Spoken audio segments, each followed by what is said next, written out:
Uncle Mark. Hello. I need life lessons.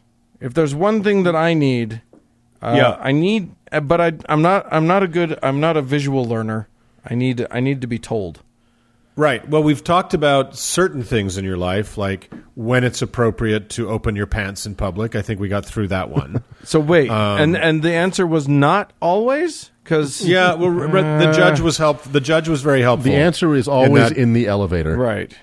Yeah. Oh, of course, always in the elevator. Yeah, exactly. Never on the escalator, because if you trip, I don't care to say what's going to happen. Once bitten, twice shy. That's called a circumcision right there. And that's right. So we don't need that. So let's move. But maybe, Uncle Doug, do you have a good story to tell, a yarn to spin? I thought that once again we could dive into the source fountain of Christianity.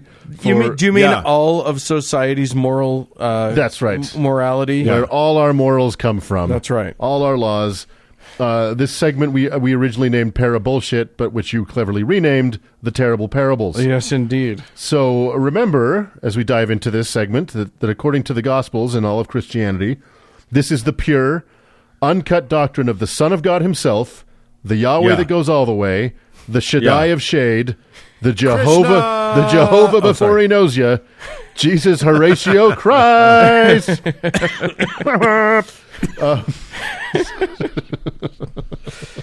We're done. That's it. Good. You literally just chose this so that you could have done, so you could ramble that. And off. I can't do it again because I can't just repeat material. So nope. Yeah, Thank God. That one's spent. So this parable we're going to talk about today only appears in two of the four Gospels, Matthew and Luke. And as is my way, a quick side note that none of these parables appear in John, and that Luke predates Matthew. So we're going to read them chronologically. That means Luke first, then Matthew. Okay. So for those following at home. Yes, exactly. The parable for today is the parable of the lost sheep, a.k.a. the parable of the Good Shepherd. Okay. This is an extremely popular parable because, among other things, it is short. And by my ironclad rule of Scripture, shorter is empirically better. Yes, indeed. Yes. So also, and who doesn't love stories about sheep? That's right.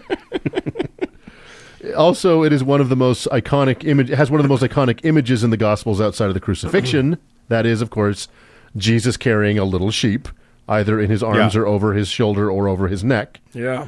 What they don't ever show is that right out of frame there is a stew pot.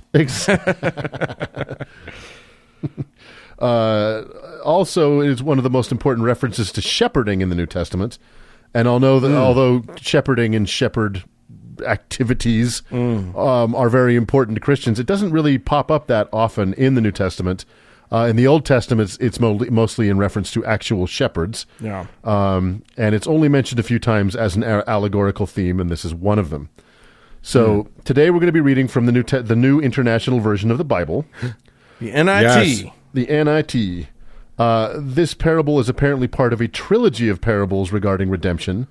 The trilogy also includes the parable of the lost coin and the parable of the prodigal son. Okay. One problem, the other two parables in this important meditation on redemption and forgiveness that God himself spoke about for all of us to learn from only appear in Luke. Right. So that seems to water down the importance of all of this. No, it magnifies it.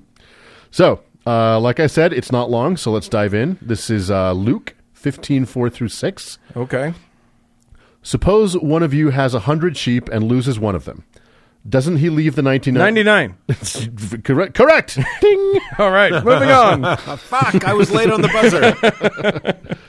buzzer. Doesn't he leave the 99 in the open country and go after the lost sheep until he finds it? And when he finds it, he joyfully puts it on his shoulders and goes home. Then he calls his friends and neighbors together and says, "Rejoice with me, I have found my lost sheep." Bonk. That's I left the other 99 to be stolen. Now I've lost 14 more. That's right. Yeah. All right, so that's it. So let's bounce to Matthew 18:11-13. That's the whole thing? That's it. That's the whole thing. Okay, good. Again, great. Yeah. More of this. Yeah, exactly. Matthew 18. Shorter Bible is better Bible. All I'm saying is that enough hay has been made out of this fucking parable. Right. That does not seem like a sufficient quantity of bullshit to even make any hay out of it. Exactly. I think the message is awful and it's very distilled. So we'll get to that. Let's do Matthew 18:11-13. Please do. What do you think? If a man owns 100 sheep and one of them wanders away, will he not leave the 99 on the hills and go look for the one that wandered off?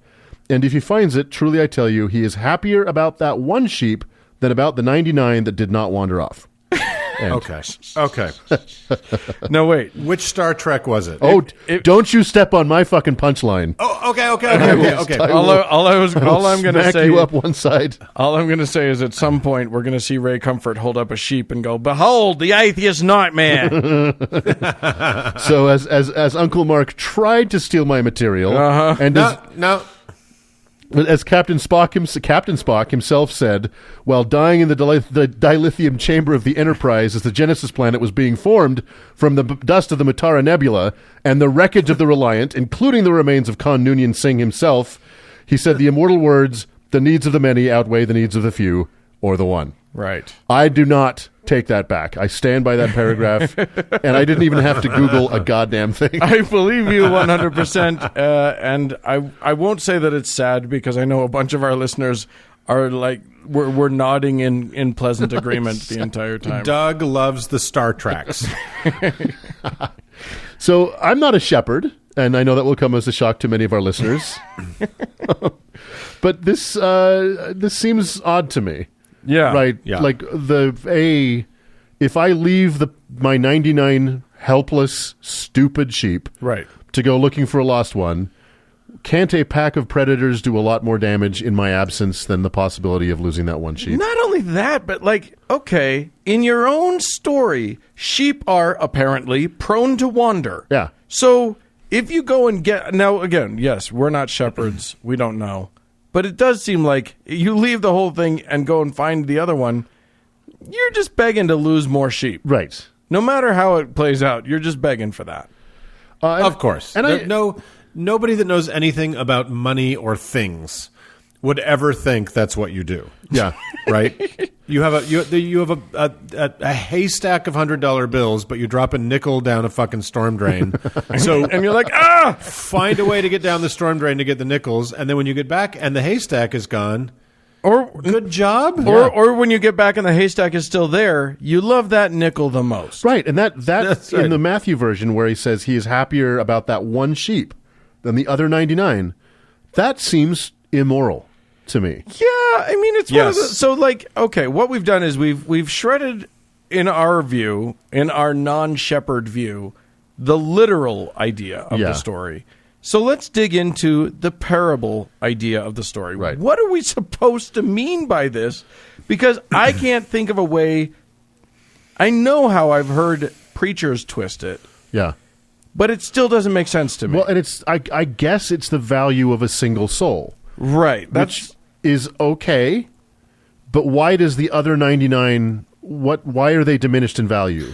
right. I mean, See, so this is James Tiberius Kirk saying that the needs of the one outweigh the needs of the many. No, truly. Yeah. Which is also supposed to have kind of the same moral value. or at least Right, or an emotional value, if not an objectively moral one, Right. or something. But Right. theoretically, God should be above the emotional value. Yeah. God should, to say, look, okay, we're saying lost sheep here. I'm gonna say that the metaphor is someone strays from belief in God or strays from the church or something. Then when That's they right, come yeah. back, when you get them again, that's all the sweeter because you lost them and then you have them again. Right. But fuck you! There are all these people who are working very hard to stay in it, Yeah. who are towing the line, and then and they mean nothing. They mean less to you than that one person. It's the same twisted morality of the prodigal son, which we'll talk about another time, but that he's happier about his son who came back from disbelief than he is about his son who stayed. Right. And that's what this is. Like, Right. what incentive do I have to stay? Right. And I should go and have my Rumspringa. Right. And when I come back, you're going to be happier about that. Yeah, exactly. I don't, and I guess, obviously we're not supposed to take this literally, right? Well, it's a metaphor. We're not supposed to, And worry about losing sheep. to you imaginary Christian apologists, I suggest you reach out to Ken Ham in 2005 and talk him out of the Ark encounter. Right. I mean, I don't get it. And it's such an iconic image of Jesus carrying this one sheep, but he's left the fucking flock vulnerable. Yeah, and but it's about what matters is the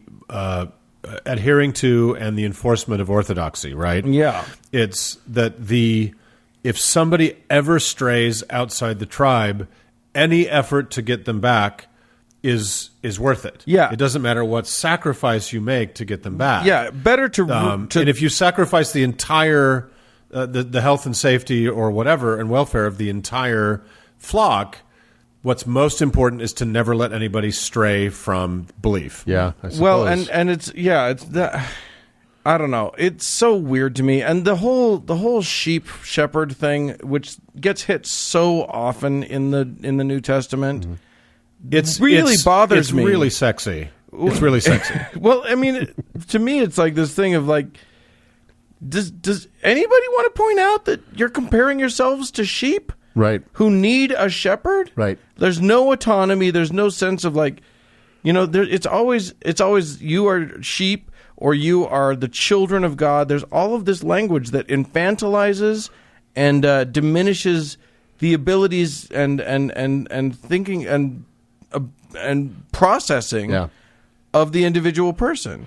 Well, the entire enterprise is to snuff out individuality, right? Like Christ is a fisher of men, and so the shepherd thing is just part and parcel of that. You can't have an intense religious orthodoxy with a lot of free thinkers.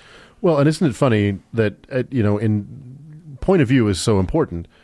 I read this and thought it was, when I was young and religious, I'm like, wow, that's amazing. That God would, find me in the darkness and all this stuff. And now I read it and it's like, this is morally problematic. Yeah. This is bad. Yeah. Like, how do you not see that this is a terrible thing to be teaching people? Yeah. Well, there you go. The Lord, once again... Pearls of wisdom. Just giving us the straight dope. Back to the show. Let's move on. We made it so... We were so close to making it out without that, but now let's move on before it happens again.